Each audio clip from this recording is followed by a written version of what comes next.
Hello and welcome to my channel. My name is Nazar Sayed, and today we're talking about the infamous Brandon Sanderson article that Wired just published. Now, I didn't really want to talk about this article as much because I haven't really read a lot of Sanderson to be a judge of his writing, and I'm not a super mega Brandon Sanderson fan yet. But I just kept seeing this article popping up on my timelines, on my YouTube videos. All of my favorite YouTubers were talking about it. They were really upset about it. So I had to take a dive in and I had to take a look. Needless to say, the outrage is right. Now, I've never met Brandon Sanderson, but I've definitely seen him on a lot of podcasts. I've seen him on Ali Abdal.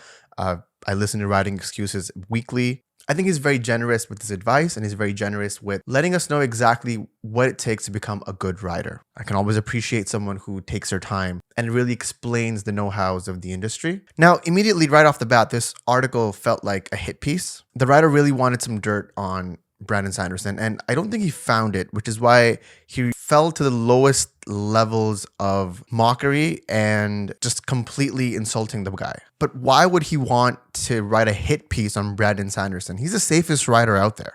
Just the tone of the article also felt extremely vilifying. It seemed like there was a prior agenda before he even took up the laptop to write this.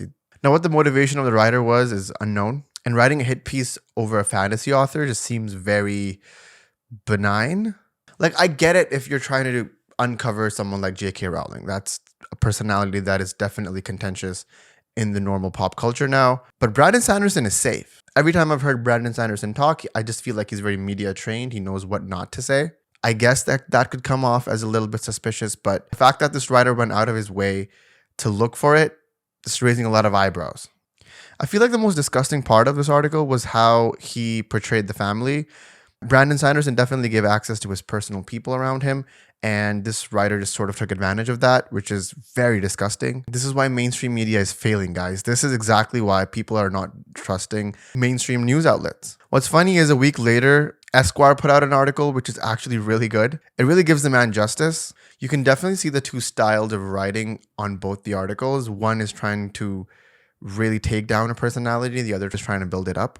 The Esquire article actually reads a lot better too, just on a technical level, it's better written. I feel like that's the way to do it if you're ever trying to profile a personality. You give them the space to breathe, you give them the space to talk, and you don't try to find a story where it isn't. I mean, I just wanted to come here and give my 2 cents. I was very disgusted by the Wired article. People like Daniel Green and Murphy Napier have definitely got into depth about what they don't like it. And Murphy's actually met Brandon recently, so I feel like she has a little bit more authority. But I just felt like being disingenuous to your audience will lead to articles like this. If you have a personal vendetta against someone, maybe not write the article because it's going to come off as biased. I know this is a little bit off topic, but if you want to read a good profile that's not Brandon Sanderson, done right, read the Ed Sheeran profile in the new Rolling Stone magazine cover. It goes into depth and it really shows the person as he is. A good profiled article will read like a memoir or a novel. I can see the same about the Esquire article on Brandon Sanderson. It reads very much like a memoir. Same thing with the Rolling Stone article about Ed Sheeran. Brilliant article. Cover stories are supposed to be like that, not whatever this Wire trash was supposed to be. Also, they use the most pretentious picture of Brandon Sanderson on their cover. I mean, it just reeks. Anyways, these articles made me want to read more Brandon Sanderson.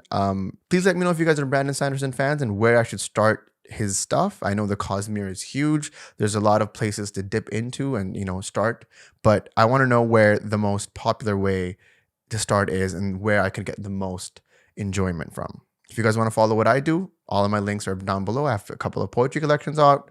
You can also follow my newsletter where I talk about writing and books and living the writer life, including short stories and poems that I share on a weekly basis. Anyways, guys, that's enough for me today. Thank you for watching. If you guys are Brandon Sanderson fans, hold on, hang in there. You guys are going to be fine.